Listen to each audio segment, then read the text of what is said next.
Welcome to the DCTV News at Noons program. I'm Kendra Cook. Dolores County Broadcasting Network is the producer of DCTV with support from the Southwest TV Translator Association.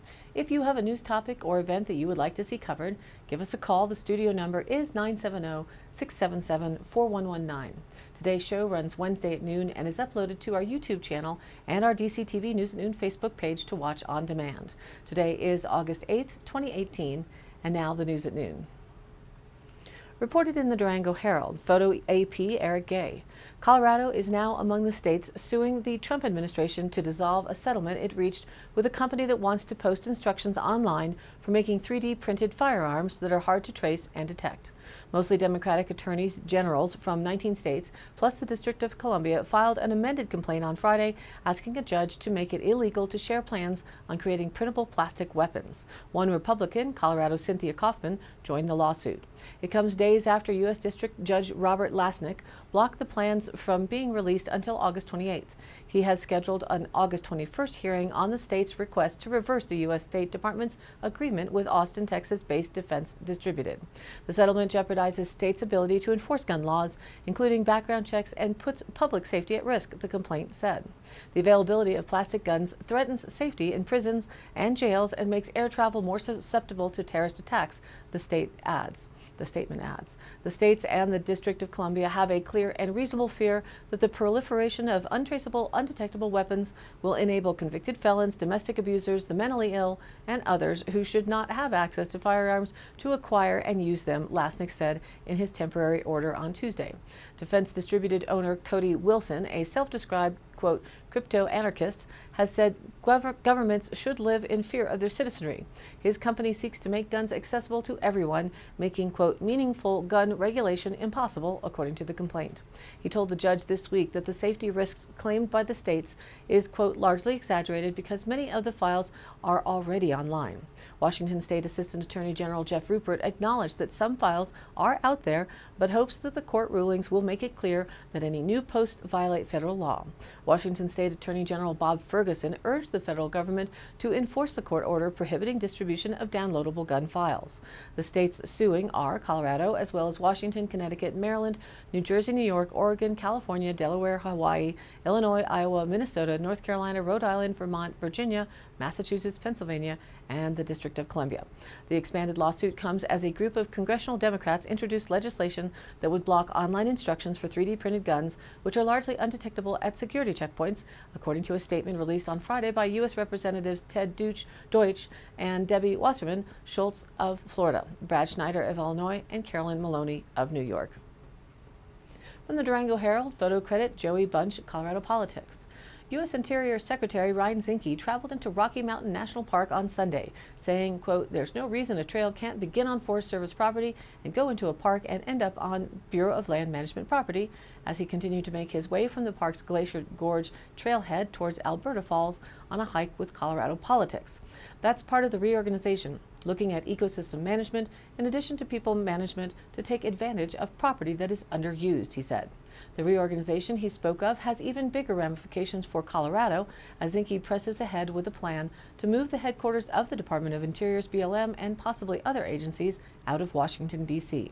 He talked about the advantages Colorado enjoys as Grand Junction lobbies to land the BLM headquarters. He cited the Western Slopes city's good schools, affordable cost of living, and high quality of life. But most of all, it has proximity. On the Western Slope, Zinke noted BLM headquarters staff would be closer to the vast Colorado, Utah, and Wyoming properties it manages. The Interior Department is expected to begin compiling a short list of possible BLM headquarter locations over the next few months. Of the 245 million acres that the BLM administers, almost all of it is in the western states, thousands of miles from Washington, including 8.3 million acres in Colorado. BLM isn't the only Washington prize Colorado stands to gain. Zinke said, naming that the U.S. Geological Survey as a possibility because of its world-class research facilities. He singled out the Colorado School of Mines in Golden and Colorado State Universities in Fort Collins. Another goal of the reorganization, he said, is not only to better connect trails and make public lands more accessible, but also to better connect the missions of the various agencies. Both of Colorado's U.S. Senators, Republican Cory Gardner and Democrat Michael Bennet, as well as Obama-era Interior Secretary Ken Salazar, a former U.S. Senator from Colorado support moving BLM headquarters to the west. The secretary has been a frequent guest in Colorado, so has his deputy secretary, David Bernhardt, who grew up in Rifle and practiced law in Denver.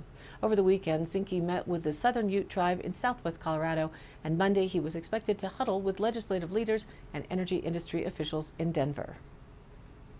From the Durango Herald, file photo. After a relatively quiet start to summer, bear activity in La Plata County is picking up. Matt Thorpe, wildlife manager for Colorado Parks and Wildlife, said that's likely because bears are entering hyperphagia, a voracious feeding period when bears eat as many calories as they can before hibernation. Last week, a bear in western La Plata County got into a chicken coop that did not have electric fencing and killed most of the chickens. The next night, the surviving chickens were brought into the resident's home, but that didn't stop the bear from looking for seconds. The bear ripped into the side of the house to get to the chickens, Thorpe said. It was a pretty determined bear. A trap was set, but the bear seems to have disappeared, Thorpe said. CPW also set a trap for a 2-year-old bear that broke into several houses in the Durango Hills area about 15 miles east of Durango. One home was even broken into twice, Thorpe said. That bear, too, has not been caught. And last week in Archuleta County near Allison, a bear killed and ate 3 4-H pigs that were set to compete in the fair the next day. The U.S. Department of Agriculture's Wildlife Services euthanized that bear, he said. So far this year in La Plata County, 7 bears have been euthanized. A sow and 2 yearlings were euthanized in May after breaking into homes near Sky Ridge subdivision. The bears had become accustomed to easy access to human sources of food, such as unsecured trash and bird feeders. A yearling was euthanized in early June after breaking into multiple camp trailers near Bayfield, Thorpe said.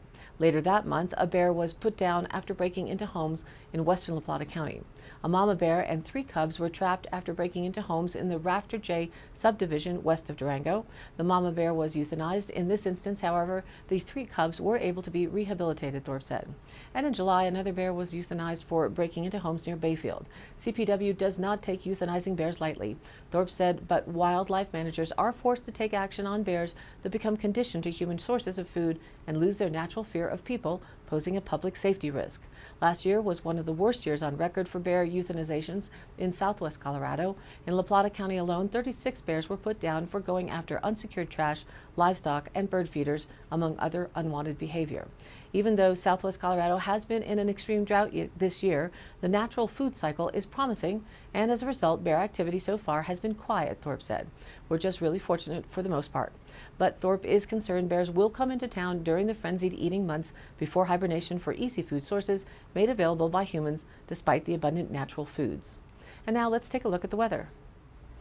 Here's the national weather map. We're still showing that high pressure holding dry skies over most of the western states, with some chance of showers in Southern California and into the lower southwest. As that low ridge moves across the country, you can see the divide, with most of Texas and Kansas predicting rain and thunderstorms, with potential for flooding remaining in the Texarkana area. The rest of the eastern U.S. also continues under the chances of rain and thunderstorms, with flash flooding potential over the Appalachians, which have gotten drenched recently. Our regional weather map shows a strong ridge of high pressure will build over the Great Basin in the next 48 hours, generating high winds over eastern Utah and western Colorado to the northwest. The situation will continue carrying smoke from western wildfires into the area, combining with smoke from our local fires. The visibility will lower to about 5 miles at times. An inversion and light winds will help to keep the smoke trapped in our area.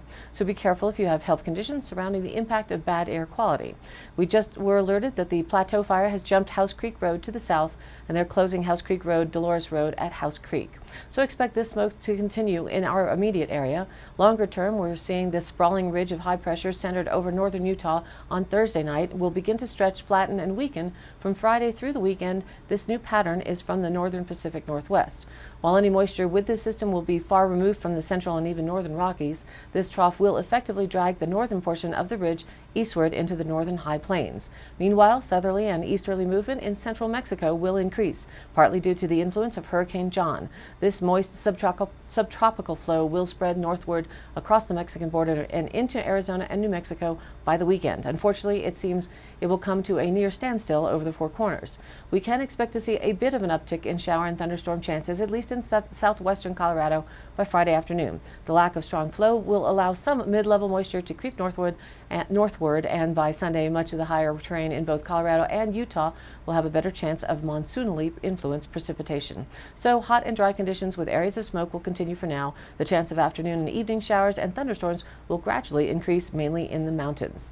Our DCTV 5-day outlook today: areas of smoke, sunny with a high near 89, north-northeast winds 5 to 15 miles an hour, becoming northwest in the afternoon. Tonight, still areas of smoke, clear with a low around 58 degrees, north-northwest winds 5 to 15, becoming east-northeast after midnight. Thursday, sunny with a high near 90, east winds 5 to 10 miles an hour, becoming west in the afternoon. Thursday night, partly cloudy with a low around 59, north winds 5 to 10 miles an hour, becoming south-southeast after midnight. And Friday, mostly sunny with a high near 87, east-southeast winds 5 to 10 miles an hour, becoming west-southwest in the afternoon. Friday night, that 20% chance of showers happens before midnight, mostly cloudy with a low around 58. And then Saturday, right now, sunny with a high near 87. Saturday night, partly cloudy with a low around 59. Sunday, mostly sunny with a high near 88. Sunday night, partly cloudy with a low around 59. And Monday, mostly sunny with a high near 88. Monday night, mostly cloudy with a low around 60. And now, back to the news. From Colorado politics, photos State Representative Danae Esgar via Facebook. A different type of Colorado chili plate is being offered by the state. Chili lover, Pueblo proud? Perhaps a trip to the county clerk's office is in order. Pueblo's spiciest specialty license plate went on sale Monday, reports the Pueblo chieftain, with free salsa being given out at the Pueblo County Courthouse while supplies last. A 7:30 a.m. press conference outside of the courthouse kicked off sales on Monday, though the plates are available for purchase at all of the county clerk's offices. According to a Monday Facebook post by State Representative Danae Esgar, a sponsor of the 2017 legislation that authorized the special plate. Today is the day we've been waiting for since HB 1012 was signed in 2017, Esgar wrote in a Monday Facebook post after speaking at the press conference. Leanne Buffy McFadden, thank you for pushing me to run this bill. It was a great idea. A one-time fee of $50 will be charged for the plate. For those who want the plate personalized, an additional $60 fee will be assessed with an additional $25 charge annually upon renewal, according to the Colorado Department of Revenue's website. And reported in the Durango Herald, photo special Deborah Van Weingarten. An online search for ice lakes brings up thousands of pictures of alluring turquoise blue alpine lakes. The hike northwest of Silverton in San Juan County is increasing in popularity because of its picturesque views. But what isn't immediately apparent is the potential dangers of the high-altitude remote trail. Ice lakes and other Silverton area trails have increased in popularity in recent years among hikers and off-road vehicle users, said Jim Donovan of San Juan County Search and Rescue. He attributes this to a growing population across the state, especially the Front Range, and visitors are learning about the San Juan Mountains on social media and seeking them out. The death of a 72-year-old man last week in Ice Lake Basin illustrates the worst-case scenario when things go wrong in the backcountry. Donovan says a big mistake he sees when people enter the mountain environment unprepared. Hikes can easily become longer than expected, and people can get in trouble if they are not prepared to be in the elements for an unexpected length of time. He said fatigue, weather, and injuries can all make an outing longer than expected. Social media can be used as a tool to share experiences and discover new places, but Donovan says it can also be dangerous when people see a place on social media but do not realize the difficulty or danger that can be encountered in reaching that alpine lake or peak. In the mountains, weather can be nice in the morning and turn into thunderstorms in the afternoon. Hikers can get stuck in storms without appropriate cold weather clothing. If someone gets injured and has to wait for help, they will likely need extra food and water. We really recommend people really know what they're getting into when they're going out on a hike, he said. Donovan also recommends carrying the 10 essentials: a map, a light source, sun protection, first aid supplies, a knife, fire starting supplies, shelter, extra clothes, and extra food and water. The ultimate cost for being unprepared is death. DECON's main piece of advice is to be prepared for the worst and bring more food, water, and other supplies than you think you will need.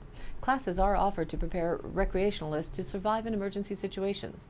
Southwest Rescue offers courses in wilderness medicine, avalanche safety, and swift water rescue.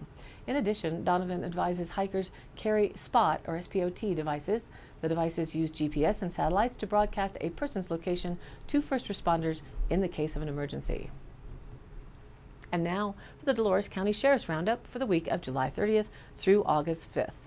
Complaint of a dog chasing a pedestrian. The dog's owner was contacted. Several reports of dead or injured deer were received this week. Cows were reported on Highway 145. The Colorado State Patrol took over and located the owner. A loud vehicle was reported on 7th Street. Cattle were reported to be in the town park in Rico. By the time an officer got there, they had moved on. And that concludes today's part of the Roundup. Stay tuned for continued updates. Today's High Canyon Country happenings. Eric Dodge in concert with Diamond Rio at the San Juan County Fairgrounds in Monticello, Utah. It's Thursday, August 9th at 7:30 p.m. The tickets are $18 in advance or $22 at the gate. You want to call, you can call for tickets at 435-587-2277. August 10th, hosted by the Four Corners Child Advocacy Center, kickstart the school year with great information on protecting our children. All youth-serving organizations and educators are mandated reporters. Stewards of Children is a prevention training program that teaches adults how to prevent, recognize, and react responsibly to child sexual abuse. The program is designed for organizations that serve youth and for individuals concerned about the safety of children. They say, quote, "Let's live with purpose. Let's break the cycle of silence around child sexual abuse. We need to work together to protect our children." It runs from 11 a.m. to 1:30 at the center. Check out their Facebook page for more details, FCCAC. And the Canyon Country Discovery Center invites you to join them Sunday, August 12th for the Meteor Shower Watch. The peak of the meteor shower, where we will see the most meteors per hour, happens the night of August 12th. The moon will be a small crescent that night at 3.2%, setting at 9:30 p.m. Mountain Time, allowing us a very dark sky to see as many meteors as possible. Not only that, 4 planets will be visible that night: Mars, Venus, Saturn, and Jupiter.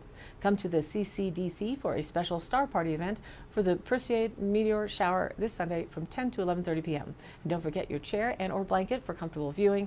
They're located at the north end of Monticello, Utah. For questions, call them at 435-587-2156. And all of these happenings are posted on our DCTV News at Noon Facebook page, along with the YouTube channel, on-demand replays, weather, notices, original stories, and local posts. To share your event or information, contact us. The email's dcbnnews@gmail.com or call the station 970-677-4119. Thank you for tuning in. News at Noon airs at noon Monday through Thursday and then is available on demand online on our YouTube channel as well as our DCTV News at Noon Facebook page. Please like us there and share it with a friend.